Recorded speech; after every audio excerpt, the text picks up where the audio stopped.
Hello अस्सलाम वालेकुम guys, मेरा नाम है ज़ियाम ज़फ़र और आज की वीडियो में हम लोग दो ग्राफिक कार्ड को आपस में कंपेयर करेंगे और देखेंगे कि दोनों में से कौन सा ग्राफिक कार्ड बेस्ट है। जो पहला ग्राफिक कार्ड है उसका नाम है GTX 450 और दूसरा ग्राफिक कार्ड नाम है HD 7750।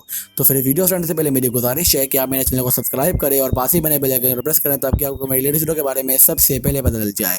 दोस्तों चलिए स्टार्ट करते हैं आज की इस कमाल की वीडियो को। Around my room, my world's so bright, it's hard to breathe, but that's alright. Hush.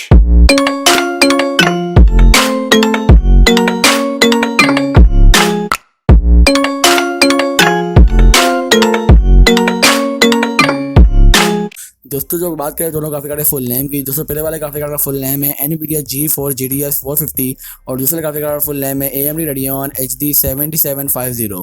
अब बात करते हैं दोनों के लॉन्च डेट की। दोस्तों जो पहला वाला ग्राफिक कार्ड है वो 3 सितंबर 2010 को लॉन्च हुआ था और दूसरा वाला ग्राफिक कार्ड 15 फरवरी 2012 को लॉन्च हुआ था। अब बात करते हैं स्पेसिफिकेशंस की। तो डायरेक्ट जो बात करें पहले वाला ग्राफिक कार्ड 12.0 है और दूसरे वाले में भी 12.0 है, यानी कि दोनों की सेम है।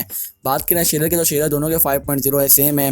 OpenGL GTX 440 का 4.4 का है और बात करें दूसरे GPU के यानी कि दूसरा GPU का 4.4 है।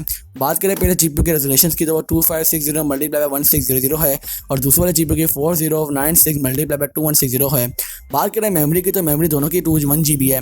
बात करें मेमोरी स्पीड की तो मेमोरी स्पीड जो पहला वाला ग्राफिक कार्ड है यानी कि GTX 450 इसकी 902 MHz की है और दूसरे वाले GPU की 1125 MHz की है, यानी कि जो दूसरा वाला ग्राफिक कार्ड है अभी तक वो जीत रहा है। बात करें मेमोरी बस की तो मेमोरी बस दोनों की सेम है 128 बिट की।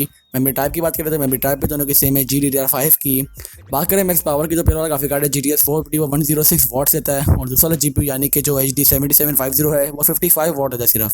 PSU जो रिक्वायर्ड है पहले वाले ग्राफिक कार्ड के लिए वो 400 वॉट साथ में 29 वॉट का और दूसरे ग्राफिक कार्ड के लिए यानी कि जो HD 7750 के लिए जो रिक्वायर्ड है PSU वो 400 वॉट साथ में 27 एम्पीयर का ही लेता है। बात करें दोनों ग्राफिक कार्ड को लिए आपको 6 पिन कनेक्टर होना लाजमी है और बात करें प्राइस रेंज की तो दोनों ग्राफिक कार्ड की प्राइस रेंज 4000 से लेकर 5000 तक की रेंज में। अब बात इस सवाल ये पूछते हैं कि मतलब कौन सा ग्राफिक कार्ड है जो इन दोनों में से बेस्ट है। दोस्तों देखो अंडर मेरा ओपिनियन जो दूसरा वाला ग्राफिक कार्ड है HD 7750 वो अभी तक के स्पेसिफिकेशन से बहुत ज़्यादा अच्छा चल रहा है और ये बहुत ही ज़्यादा अच्छा है दूसरे ग्राफिक कार्ड में से। तो मतलब ये रिकमेंड करूँगा आप वाला ग्राफिक कार्ड बाय कर सकते हैं HD 7750 और ये आपको बेस्ट देगा, गेमिंग प्रोवाइड करेगा।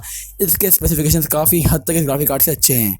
तो बस आज के लिए इतना ही। उम्मीद है कि आज की वीडियो आपको बहुत ज़्यादा पसंद आई होगी और वीडियो से काफ़ी मालूमात मिलेगी इन दोनों ग्राफिक कार्ड के रिलेटेड। तो मैं हाजिर हूँ अपनी अगली वीडियो के साथ, तब तक के लिए अपना बहुत ख्याल रखिएगा। अल्लाह हाफिज़।